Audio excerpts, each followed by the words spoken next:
Hi guys, and welcome back to another episode of You Are What You Eat.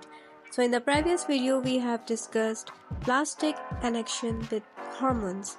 In today's video I am going to discuss the dark secrets of plastics that are interlinked with the hormone disruption. So let's get right into the video after this short intro.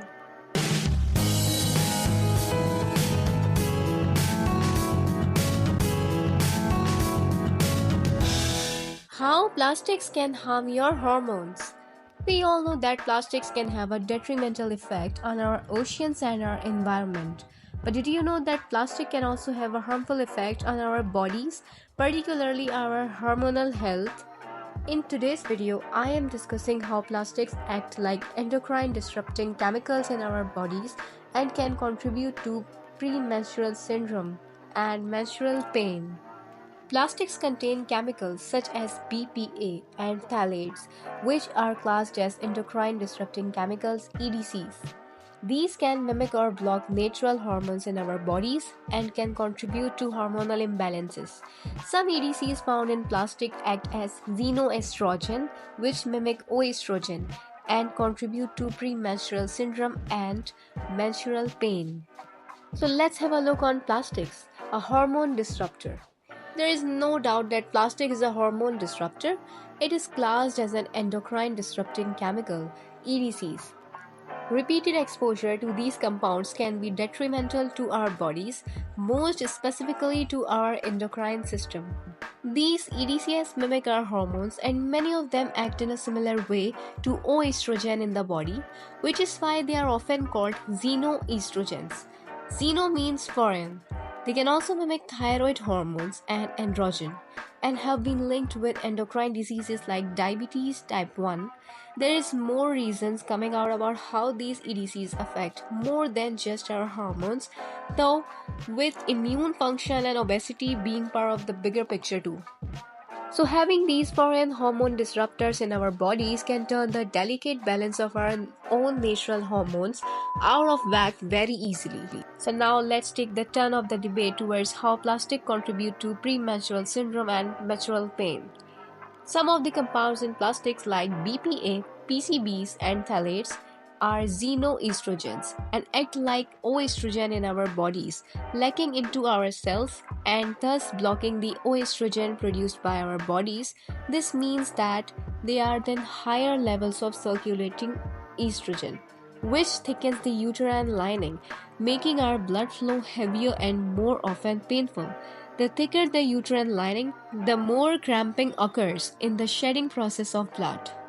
These xenoestrogens from plastics can also contribute to what is called oestrogen dominance, an excess of oestrogen in the body, which is associated with a lot of symptoms of PMS, including mood swings, anger and irritability, painful breast, bloating and headaches. Premenstrual syndrome and menstrual pain is just one of the side effects of overexposure to plastics. Early puberty and early menopause have also been associated with EDCs exposure, as well as fertility problems, conditions like endometriosis, uterine fibroids, and polycystic ovarian syndrome. And if you are expecting or have children, it is worth noting that these EDCs are especially harmful during development years. So now have a look on how to reduce your exposure to hormone disrupting plastics. Here are some quick and easy ways to reduce your exposure. So number 1 is avoid heating plastics. When plastic is heated, especially when it is heated with any fat, more of these EDCs leach into our food or drinks. So dish the lid on your disposable coffee cup.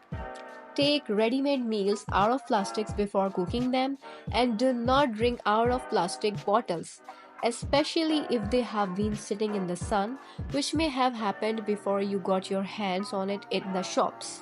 So number 2 is take the plastic off the food before putting it in the fridge.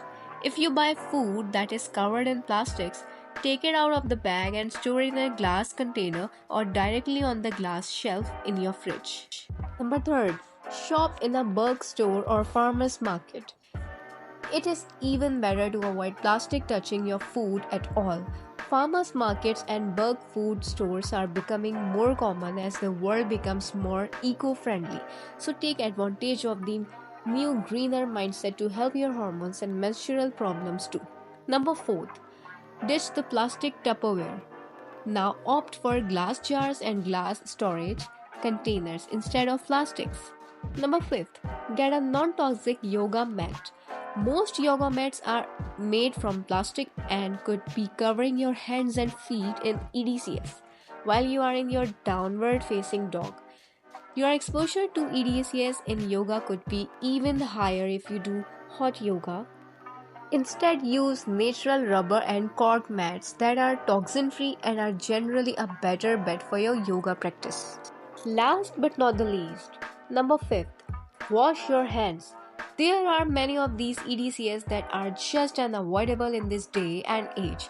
I am particularly aware of this, so washing your hands regularly and especially before we eat is a good idea. Hand hygiene isn't just important for avoiding viruses, it is also important to wash our hands to remove unavoidable toxins that may be present there, including endocrine disrupting hormones. So yeah, that's all for today. If you like the video, give thumbs up, comment, subscribe, share and hit the bell icon for latest updates. I'll catch you again in the next video. Thank you for watching.